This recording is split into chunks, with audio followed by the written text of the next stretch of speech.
Senhor presidente, senhoras e senhores parlamentares, eu, evidentemente, por forças regimentais, não foi possível a gente falar no grande expediente, mas eu venho a essa tribuna para falar exatamente do dia de hoje, dia 20, né, que a gente comemora o Dia da Consciência Negra.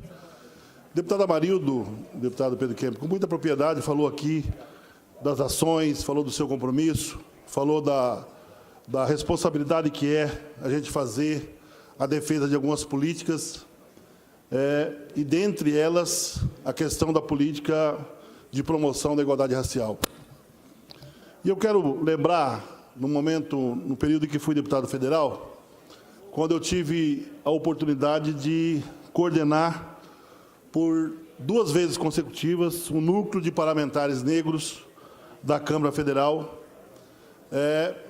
que a gente tinha deputados do Partido dos Trabalhadores e também tinham alguns deputados de outros partidos.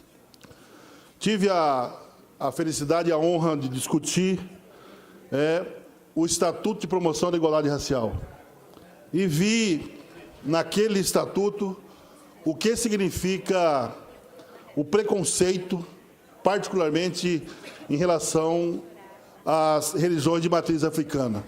Quando um deputado da Bahia, negro, foi o relator da matéria, e, por questões religiosas, simplesmente rechaçava a questão da defesa das políticas que incluía a questão das religiões de matriz africana.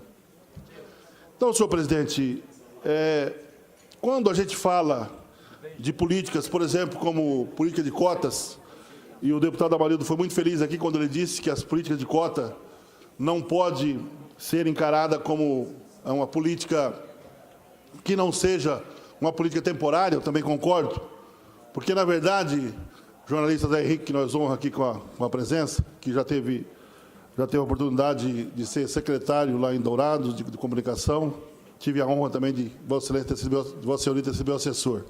Então, quero te cumprimentar. E aí, me parece que até você estava na minha assessoria quando eu tive a oportunidade de ir para a África do Sul para discutir essa questão racial na primeira conferência que teve internacional de xenofobia e outras situações correlatas, e dentre elas a questão racial.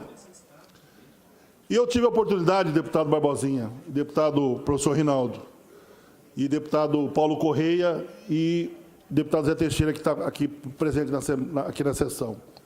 Eu tive a oportunidade de visitar, na cidade de Durban, o local onde efetivamente existia os resquícios e, na verdade, a política do apartheid, onde a praia era separada de um portão onde os negros não podiam passar dali. E presenciei também algumas cenas que foram fotografadas de forma... Hoje está em museus, quando, em função de alguns negros não ter oportunidade de ir até a praia, no momento em que foi dado essa liberdade, eles entravam, então, e muitos morreram afogados porque não tinham costume de ir até a praia. Em determinados momentos, eles ousavam, tentavam passar do local onde era permitido, e os policiais brancos, evidentemente, colocavam, então, um cachorro para poder...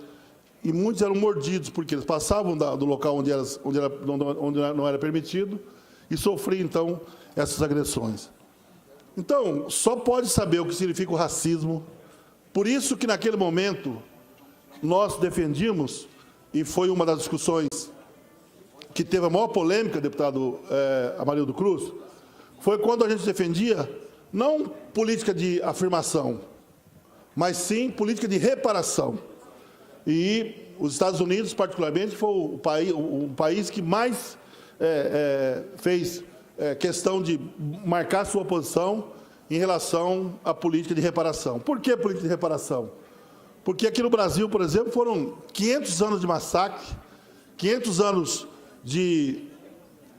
na verdade, de falta de oportunidade, e, na verdade, 100 anos que efetivamente pôs o negro numa situação de constrangimento. E aí, a Lei Áurea, que às vezes é comentada e é venerada por alguns, né, nós temos que efetivamente fazer uma reflexão do que significou a lei. Porque a partir dela, em função, até chegar nela, teve outras, sexagenário, ventre livre, né, do ventre livre, enfim. Mas aquela lei que efetivamente deu a liberdade para os negros, entre aspas, ela tem todo em sua conotação e na sua intenção para atender o capitalismo que não suportava mais, o trabalho escravo, e tinha que ter uma resposta. E a resposta era o quê? Dar liberdade para o negro. Mas ele para onde? Daí, então, quando a gente vê que o maior índice de pessoas que estão em trabalhos pesados, em trabalhos, entre aspas, desqualificados, porque nenhum trabalho é desqualificado, são negros. Exatamente em função disso. A periferia hoje é constituída de uma população, a maioria da população negra, exatamente porque foram 100 anos de perseguição, foram 100 anos de falta de oportunidades, onde lhe foi dado a liberdade, né, mas não lhe deram as condições de competição. Então, imagina aquele que estava na senzala ontem e amanhã está liberto.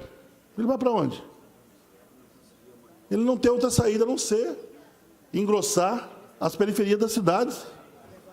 Ele não tem outra saída a não ser se subordinar a determinados trabalhos, como muitos fizeram, e permaneceram na mesma fazenda, né? Só que agora ele já não tinha mais a responsabilidade, o patrão já não tinha mais a responsabilidade de dar o alimento, de dar a proteção, entre aspas, de moradia, né?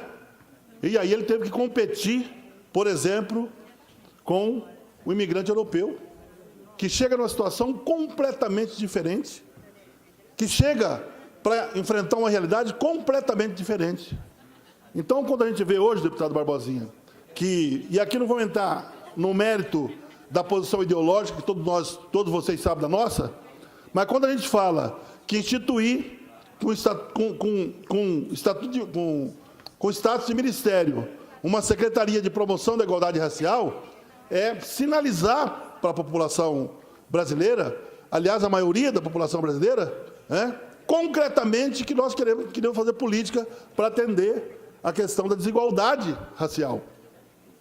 Sinalizar para isso é dizer, olha, esse país tem uma dívida com os negros, esse país tem uma dívida cultural, tem uma dívida econômica, tem uma dívida social com os negros e tem que ser reparada.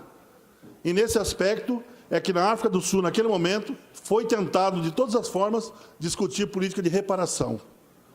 E aí, então, não passou política de reparação, mas passou, então, a desenvolver políticas chamadas políticas afirmativas.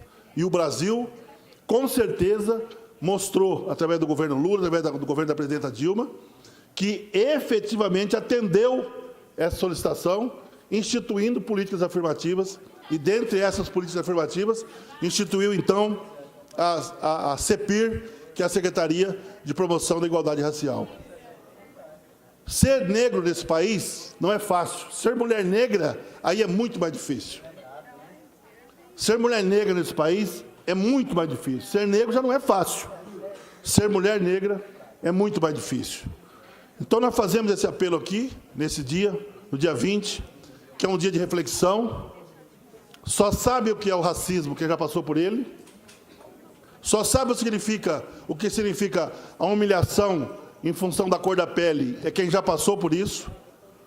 Ninguém pode falar o que significa a dor, o que significa, sabe, o trauma psicológico do racismo, se não passou por ele. Porque você ser discriminado pela cor da sua pele é algo inadmissível. E nesse país, eu não tenho dúvida que isso acontece. Falo por experiência própria, de ter vivido algumas situações que já mencionei aqui nessa tribuna, pelo fato de ser negro. Então, eu queria aqui nesse dia dizer de que estamos já finalizando aqui o nosso mandato.